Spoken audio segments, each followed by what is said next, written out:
Hello, everyone. This is Just Listen, hosted by George. Today is April 6, 2025. Welcome to the podcast. And as I always say, hit the subscribe button and share with a friend. Today, I want to talk about U.S. federal government policy on the gross domestic product and why the perception of GDP is misleading the world that the U.S. government has trillionaire status. Now, the most important word I said in that long sentence was perception. Here's why. First, we need to define what we mean by gross domestic product briefly. So it's based on consumption, investment, government spending, and net exports minus imports. Okay, so you don't need a history lesson on that because that would be a different podcast in itself.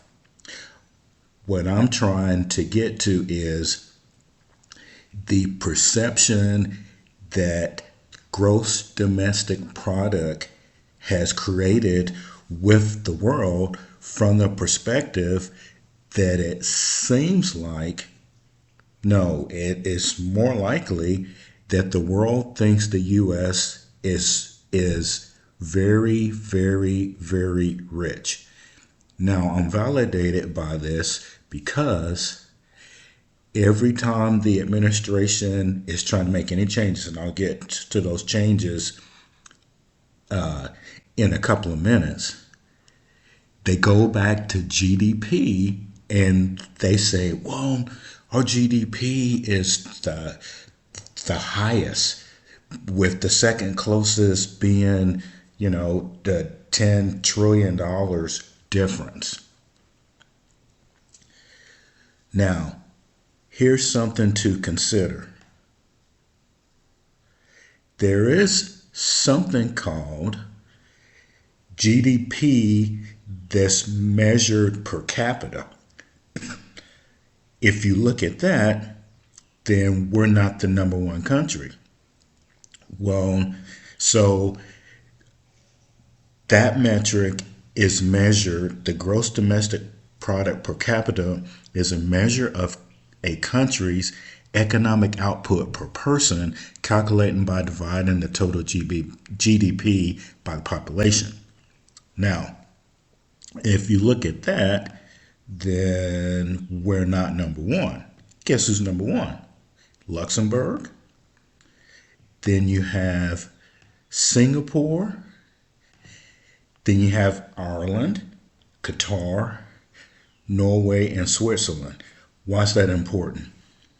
It's important because this perception is leading people to think that the U.S. leadership is based on how much money that we can contribute to other countries. That's the bottom line. And that's what this podcast is about. Because think about this. Why is it that the U.S. leads the world in giving away money? Why is that? Well, it looks like it's based on this perception that I've said twice now, that most nations think that we are trillionaires in this country. The government is, at least. And that perception is what I believe is causing us to pay more in tariffs, us to pay more in foreign aid, us, meaning the U.S., to pay more, for example, funding NATO. So let's look at this. There is a huge issue on policy of people in the U.S. and actually the world going against us because the policy on tariffs has changed. And I'll do a separate podcast about that. So I'm keeping this part high level.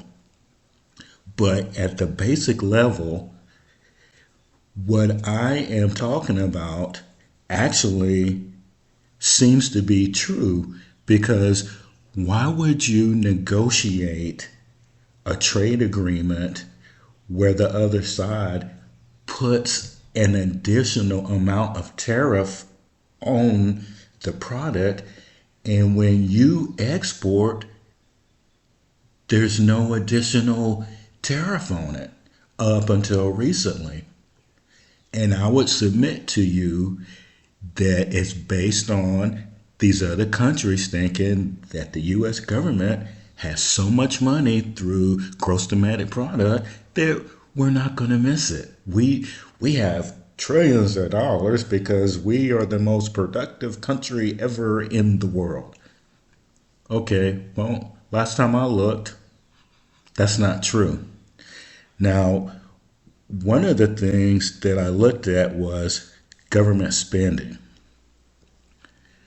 Government spending, and yes, we spend the most on government spending, whether it's the military, our social programs, and all that. Well, other countries don't spend that. So why would that be a metric that there's so much money? Well, as a result of all of this government spending, whether it's in foreign aid and all of these other things, why would that be a positive that you are rich, especially since we are the country that's in the most debt in the world?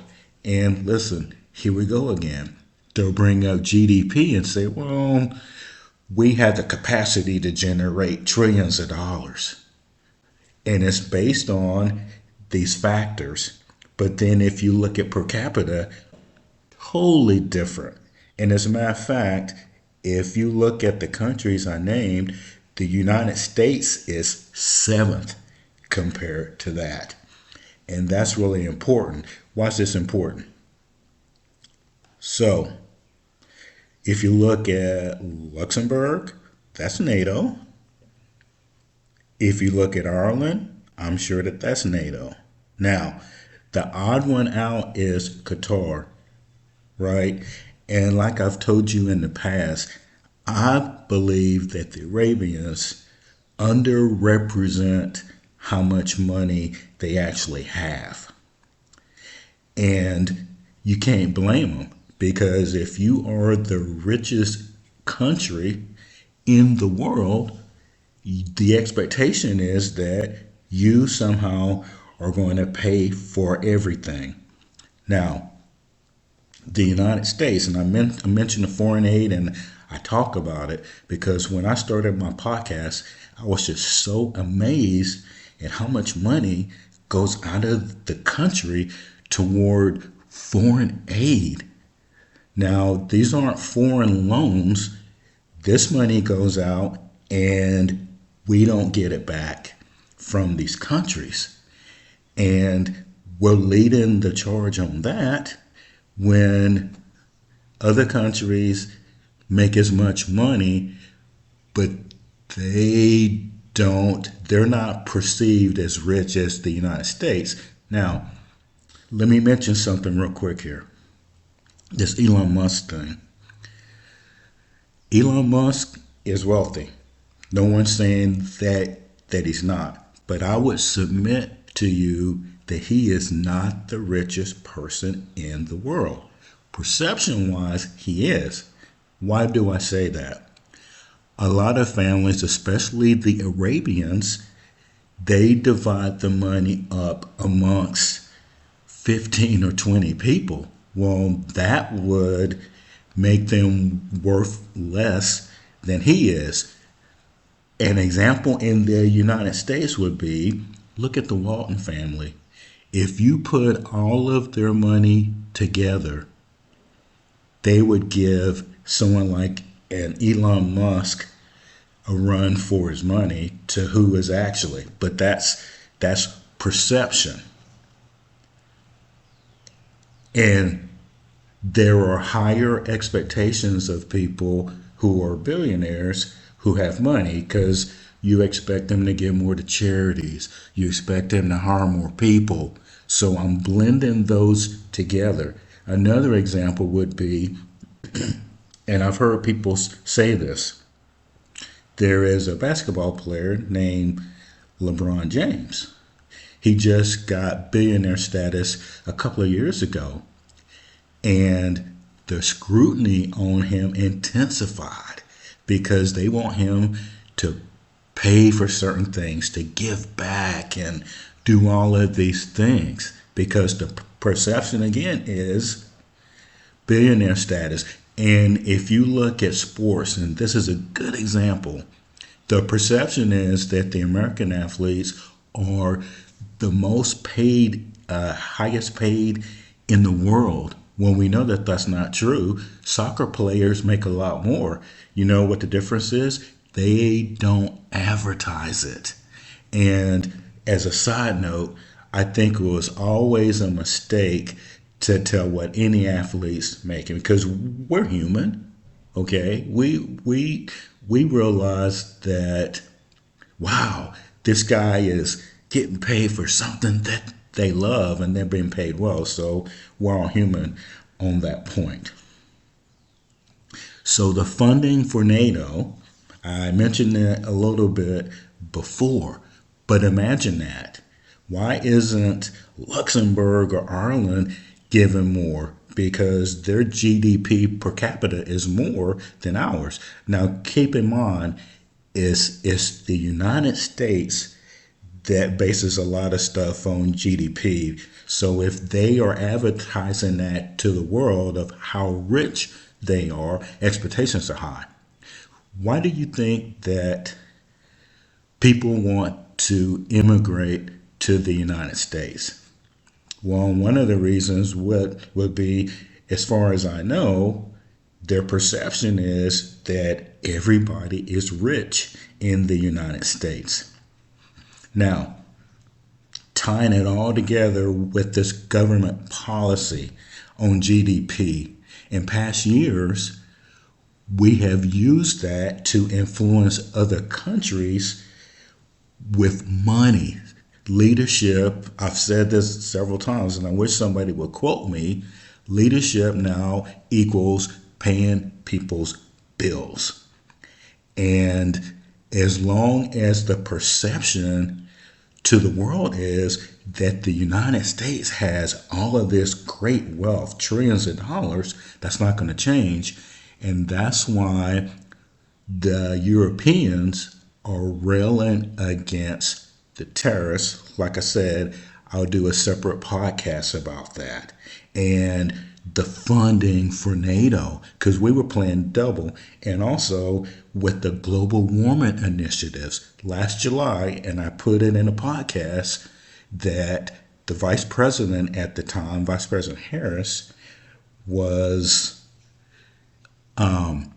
she said that we would give $1 billion when everyone else was only giving millions of dollars.